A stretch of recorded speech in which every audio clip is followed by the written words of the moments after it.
With the name of Almighty Allah, who is most merciful and most beneficial. Hello viewers, good morning and welcome to all of you. Today I am going to explain a poem, namely The Poet, the Lover and the Lunatic, that is written by William Shakespeare. First of all, a brief introduction about the poet William Shakespeare. William Shakespeare has been universally acknowledged as one of the greatest figures in the world of letter. Shakespeare जो हैं वो दुनिया में एक अजीम शायर, drama नगार और actor के तौर पर जाने जाते हैं. Born on 23rd of April 1564 at Stratford-on-Avon, a town in Warwickshire, England, Shakespeare became the most popular playwright of the Elizabethan age. 23 अप्रैल 1534 ईस्वी में रिनाइसा एज में, एलिजाबेथन एज में, जब रिनाइसा चल रहा था, ये इंग्लैंड में पैदा होते हैं और बहुत ही पॉपुलर प्ले राइट बन जाते हैं. Apart from writing famous tragedies like Hamlet, Macbeth, Othello and King Lear, and equally famous comic plays like as you like it, the merchant of Venice, the tempest etcetera. इन्होंने बहुत सी ज़बरदस्त खूबसूरत tragedy ड्रामे लिखे, जैसे कि हैमलेट है, Macbeth है, ओथलो है, किंग लियर है, और इन्होंने कॉमेडी जो ड्रामे से इनकी वो भी खूबसूरत थी, एज यू लाइक इट और merchant of the Venice, Tempest etcetera वगैरह वगैरह. Shakespeare wrote a series of 54 sonnets which were published together in 1609, while 126 of these sonnets are addressed to an unknown friend called Mr. W.H. and 28 of them revolve around a dark lady. तो इन्होंने 154 sonnet लिखे थे, जिसमें से 126 जो थे W.H. को इन्होंने डेडिकेट किए थे और 26 एक डार्क लेडी को उन्होंने डेडिकेट किए थे, जो कि एक इटालियन डायनेस्टी थी एलिजाबेथन की कोर्ट में. Shakespeare was a gifted poet and dramatist who possessed, as Dryden remarked, तो ड्रैगन इनके बारे में कहते हैं, the largest and most comprehensive soul. Some of his plays also contain poems which continue to give pleasure to the readers though all age. तो ये जो Shakespeare की सबसे बड़ी बात कि इन्होंने जो भी लिखा, इनके बड़े बड़े ड्रामास हुए, वो आज दुनिया की हर ज़बान में हमें मिलते हैं, उनकी ट्रांसलेशन हुई है और अब बहुत ज़्यादा मकबूल हैं वो. और उसके बाद ये जो the poet, the lower and lunatic जो पोएम है, बेसिकली ये इनके एक ड्रामा जिसका नाम क्या है कि अ मिडसमर नाइट ड्रीम, उसी से ये एक्सट्रैक्ट लिया गया, ये पोएम ली गई है. तो नाउ अब हम पोएम के बारे में जो है डिस्कस करते हैं. Introduction to the poem. The Lunatic, the Lover and the Poet is a passage taken from Shakespeare's play A Midsummer Night Dream. These lines are spoken by Theseus, Duke of Athens, to his betrothed Hippolyta, Queen of the Amazon, in Act 5, Scene 1. A madman, a lover, and a poet, the Duke explains, share the faculty of intense imagination, which enables them to create and inhabit a world of fantasy. तो ये वैसे मैंने जैसे आपको बताया कि ये जो पोएम है शेक्सपियर के, ये कॉमेडी जो ड्रामा है, उस मिडसमर नाइट ड्रीम उससे लिया गया है. और इस लाइन में जो है जो बोली गई हैं बाई थीसिस, जो कि ड्यूक ऑफ एथेंस है, तो इसमें जो है इमेजिनेशन की बात की गई है, फैंटेसी की बात की गई है कि ये जो जैसे कि एक लोवर, पोएट और मैडमैन जो है, उनकी कितनी इमेजिनेशन होती है और अपनी इमेजिनेशन में किस तरह वो डूब जाते हैं, किस तरह ऑर्डिनरी चीज़ को एक्स्ट्रा ऑर्डिनरी और एक्स्ट्रा ऑर्डिनरी को ऑर्डिनरी शो करते हैं. The poet emphasis the power of imagination, both transferring the ordinary into extra ordinary and creating entirely new fanciful situation from almost non-existent realities. Such imaginative constructs the poet lightly observes remain the exclusive domain of lovers, poet and madman, away from the commonplace and the humdrum in ordinary mortal life. The lover for example sees, अब यहाँ पर इन्होंने कैसे imagination की बात की है, fancy की, कि ये तीनों लोग, चाहे वो लोवर हो, पोएट हो, मैडमैन हो, उनकी इमेजिनेशन जो है बहुत ही ख़तरनाक इमेजिनेशन है, एक्स्ट्रा ऑर्डिनरी इमेजिनेशन ये करते हैं। और फिर कहते हैं कि जो लोअर है, lover sees Helen's beauty in a brow of Egypt. जो लोअर है वो हेलेंस जो ये करैक्टर है इस ड्रामे का, इसकी ब्यूटी जो है ब्रो ऑफ इजिप्ट में देखती है, एक हनामदोश एक जिप्सी गर्ल में देखता है। While the poet has the creativity to produce concrete shape to airy nothing. और पोएट जो है वो अपनी इमेजिनेशन जो है उनको फैंसी को एरी करता है, वो उसको ज़मीन से लेकर आसमान, आसमान से ज़मीन तक बहुत दूर तक ले जाता है। The lovers poets and madman are generally away from the ordinary worldly life and remain in their own world of imagination. ये ऑर्डिनरी जो लोग जो हैं ऑर्डिनरी लाइफ से बहुत दूर हैं और ये इमेजिनेशन की दुनिया में जीते हैं। That events imaginary Joy and fear from imaginary, जहाँ पर इन्हें इमेजिनरी जॉय, मज़ा एंड फियर जो है मिलता है फ्रॉम इमेजिनरी काजेज से। तो अब हम इसकी एक्सप्लेनेशन पढ़ते हैं जो स्टेंजा है, लाइन बाय लाइन इनकी एक्सप्लेनेशन पढ़ते हैं। तो पहली जो 5 लाइन्स हैं, the lunatic, the lover and the poet are of imagination all compact. One sees more devils than vast hell can hold. That is the madman, the lover, are as frantic. Sees Helen's beauty in a brew of Egypt. तो यहाँ पर जो frantic लफ्ज़ है इसका भी ये madness को बोलते हैं। और ब्रो ऑफ इजिप्ट, ब्रो ये मतलब हनामदोश लड़की की बात करते हैं। तो कहता है कि जो ये इसकी एक्सप्लेनेशन इस तरह से है कि in this line the poet says that a madman, a lover and a poet are wholly made up of imagination. कहता है कि ये जो एक शायर है, पोएट है, और एक मैडमैन एक पागल आदमी जो है, और एक लोअर जो प्यार करने वाला है, ये इमेजिनेटिव दुनिया में रहते हैं और इनकी इमेजिनेशन बहुत हाई होती है। उनमें से one of them sees more devils than even the vast hell can hold. He is a madman, the lover has an equally insane mind. ये जो है इनकी मैडनेस का बता रहा है कि इंतहा है, बहुत ही पागल है, और लोअर जो है वो भी बहुत ही इंसान है। He sees Helen's beauty in the face of an Egyptian gypsy women. तो जो लोअर है वो हेलेंस, ये कैरेक्टर जो है ये ड्रामा का, उसकी ब्यूटी जो है एक हनामदोश लड़की में देखता है। इसके अलावा इजिप्शियन जिप्सी वुमेन में देखता है। उसके बाद there is no doubt that the lunatic, the lover and the poet are highly imaginative person. The lunatic imagines shapes and figures which do not actually exist. जो पागल होता है वो ऐसी इमेजिनेशन शेप्स की देखता है जो एग्जिस्ट नहीं करती। Anyone who has ever seen the behaviour of a lunatic would agree on this point. The lover too has his own illusions. Lover की भी अपनी एग्जाम्पल्स हैं। He thinks he is beloved to be the most beautiful woman on the earth. और जो lover है वो ये सोचता है कि उसकी जो बिलोव्ड है दुनिया में सबसे खूबसूरत है।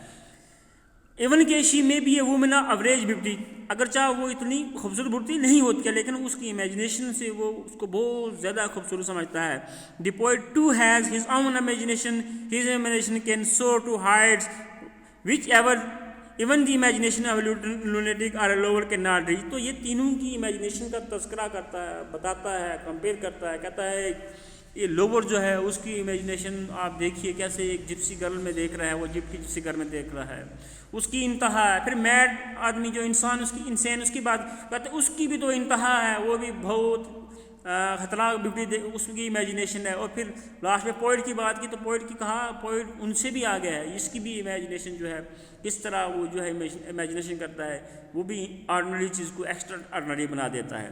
तो ये जो पोएम है बेसिकली इसमें पोएट की, लोअर की और लुनेटिक जो हैं, ये लोग जो हैं इनकी इमेजिनेशन की, इनकी फैंसी वर्ल्ड की जिक्र किया गया है। लोअर अगर चाहे उसकी महबूबा जो है बिलाउड जो है इतनी खूबसूरत नहीं होगी, लेकिन वो तसव्वुर करेगा, इमेजिन करेगा और कहेगा कि मेरी जो बिलाउड है बहुत ज़्यादा खूबसूरत है।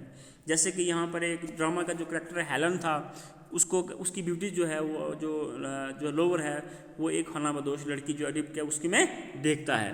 नेक्स्ट स्टेंजा हम पढ़ते हैं जो 6 लाइन्स हैं 6 से लेकर 11 तक। The poets I in a fine frenzy ruling doth glance from heaven to earth, from earth to heaven, and as imagination bodies forth the forms of things unknown, the poet's pen turns them to shapes and gives to airy nothing a local habitation and a name. Frenzy madness को बोलते हैं, glance look को बोलते हैं, bodies forth gives a shape to को बोलते हैं, airy nothing को बोलते हैं something that does not exist at all, जो बिल्कुल एग्जिस्ट नहीं होती है.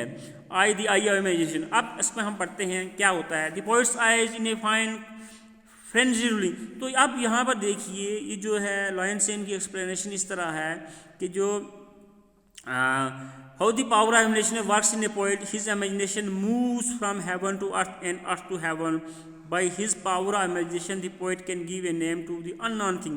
किस तरह जो एक पोइट है उसकी इमेजिनेशन कहाँ से कहाँ चली जाती है और किस तरह एक अननोन चीज़ को वो शक्ल या सूरत देता है. He can give a concrete shape even to imaginary and intangible. ऐसी चीज़ जो बिल्कुल इमेजिनरी हो, जो दिखाई भी न दो, न टच हो सके, उसको भी एक शेप दे सकता है. दस the poet has a great gift of imagination. अब कहता है कि वाकई ही पोइट के पास एक इमेजिनेशन का बहुत बड़ा गिफ्ट होता है. The eyes of a poet roll in a fine glow of inspiration, they wander from heaven to earth. और ये इसकी इमेजिनेशन जो है अर्थ से ज़मीन से जन्नत से ज़मीन तक आती है, and from earth to heaven, और ज़मीन से जन्नत तक जाती है. Thus they cover the entire universe. तो ये पूरी दुनिया को वर्ल्ड जो है उसको कवर कर रही है इसी imagination. While the poet's eyes are rolling everywhere his imagination create forms and shapes which are completely diverse from reality. Then though his pen the poet described those forms and shapes in such a way that they seem real to the reader. तो ये जो lines हैं 6 से 11, इसमें poets की कैसे बता रहा है, उसकी इमेजिनेशन की कैसे तारीफ कर रहा है.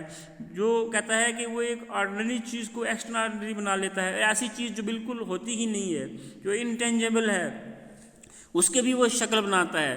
कभी वो ज़मीन से जन्नत तक पहुंच जाता है, जन्नत से ज़मीन तक आ जाता है, और पूरी वर्ल्ड जो है उसकी इमेजिनेशन वो कर पाता है. इवन कि उसको रियल साबित करता है जबकि वो नेचुरल कुछ भी नहीं होती. जैसे कि ये लाइन्स खुद बताती हैं, the poet's eyes in a fine frenzy world doth glance from heaven to earth, from earth to heaven, and as imagination bodies fall the forms of thing unknown the poet's pen turns them to shape and give to airy nothing a local habitation and an. ये उन सब चीज़ों को imagination देता है, लेकिन जो हकीकत में कुछ भी नहीं होती है, एरी नथिंग होती है. तो ये इन 6 to 11 लाइन्स में पोएट्स की इमेजिनेशन की बात की गई है. तो नेक्स्ट जो 12 to 16 लाइन्स हैं, इसको हम पढ़ते हैं. Such tricks has strong imagination that if it would but apprehend some joy, it comprehends some bringer of that joy, or in the night imagining some fear, how easy is a bush supposed a bear. तो apprehend का मतलब होता है समझना या मालूम करना. Find sense, comprehends, grabs, receives, tricks, arts, bringer, cause. तो इसका जो ये जो लाइन्स हैं 12 to 16, इसकी एक्सप्लेनेशन हम देखते हैं. इसकी एक्सप्लेनेशन इस तरह से है कि इसमें पोएट ये कहता है, एक स्ट्रॉन्ग इमेजिनेशन की बात कर रहा है, वंडरफुल फर्टिलिटीज़ की बात कर रहा है. वो कह रहा है if it invent some kind of joy.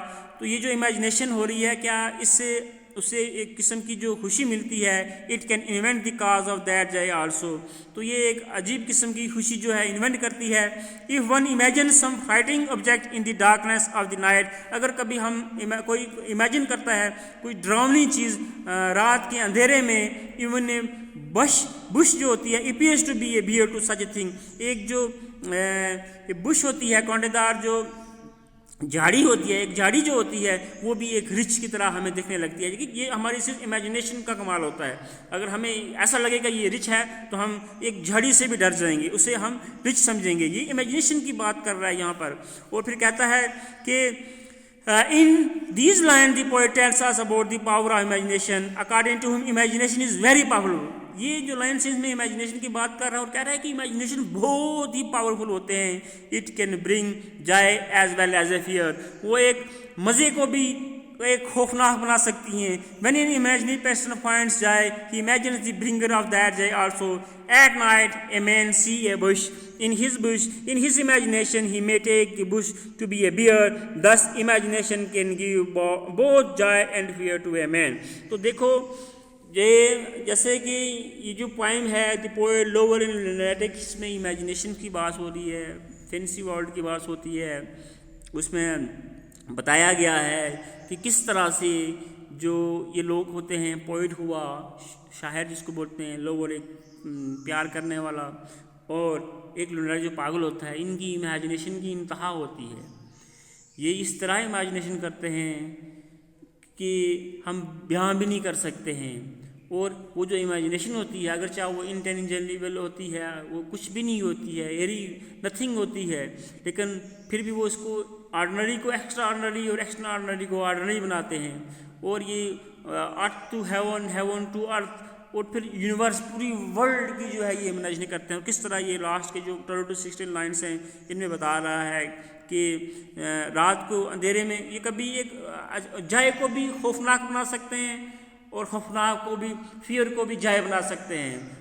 तो कहते हैं कि अगर रात के अंधेरे में अगर एक बुश जो होती है, झाड़ी जो होती है, जो अगर वो भी नज़र आएगी तो वो उनको बुश जो है रिच लगेगी। अगर रात के अंधेरे में अगर उसकी फ्राइटन इमेजिनेशन करेंगे तो वो रिच की तरह दिखाई देगी। तो इन दिस, ये जो पोएम है, जैसे मैंने आपको बताया कि विलियम शेक्सपियर ने लिखी है। विलियम शेक्सपियर एक बहुत बड़े पोइट, एक्टर और ड्रामाटिस्ट अपने दौर के गुजरे हैं। एलिजाबेथन एज के पोइट थे, ये रिनाइसा के पोइट थे। तो इनकी राइटिंग जो है बहुत ही पॉपुलर है। इनको नेशनल पोइट ऑफ इंग्लैंड भी कहा जाता है, वार्ड ऑफ एवन भी कहा जाता है। तो ये जो पोएम है, जो यह है बेसिकली इनका एक ड्रामा है जिसका नाम, टाइटल है अ मिडसमर नाइट ड्रीम। उसी से ये लिए गए हैं। और इसमें ये जो लाइन्स हैं स्पोकन की गई हैं, बोली गई हैं। थीसिस, ये ड्यूक ऑफ एथेन है, ये बोल रहा होता है। और ये कैसे इसमें बताया गया है कि एक जो लोवर है वो यहाँ पर अपनी जो महबूबा है उसकी ब्यूटी जो है उसको एक इजिप्ट की जो खाना बदोश लड़की है उसमें तलाश करता है। उससे बता रहा है। एब्रो ऑफ इजिप्ट से हेलन जो कैरेक्टर है इसका ड्रामे का, उसकी ब्यूटीज़ को, हेलेन्स ब्यूटी को वो एब्रो ऑफ इजिप्ट में देखता है। उसके बाद एक मैडमैन, वो किस तरह इमेजिनेशन करता है उसका भी जिक्र किया गया है। और फिर जो पोइट तो इंतहा कर देता है कैसे वो earth to heaven, heaven to earth, और फिर पूरी वर्स जो यूनिवर्स है उसकी इमेजिनेशन करता है। तो ये अपने जो हैं तस्वुरात, इनके हालात जो हैं, इनकी जो है इसके बारे में इस पोएम में जो है बताया गया है। और इन तीनों जो पोएट लोग और लोवर जो लुनाटिक हैं, जो इनकी इमेजिनेशन है बहुत ही वसी है, बहुत ही एक्सटेंडेड इमेजिनेशन होती है। So that's all about the explanation of the poem, The Poet, Lover and Lunatic.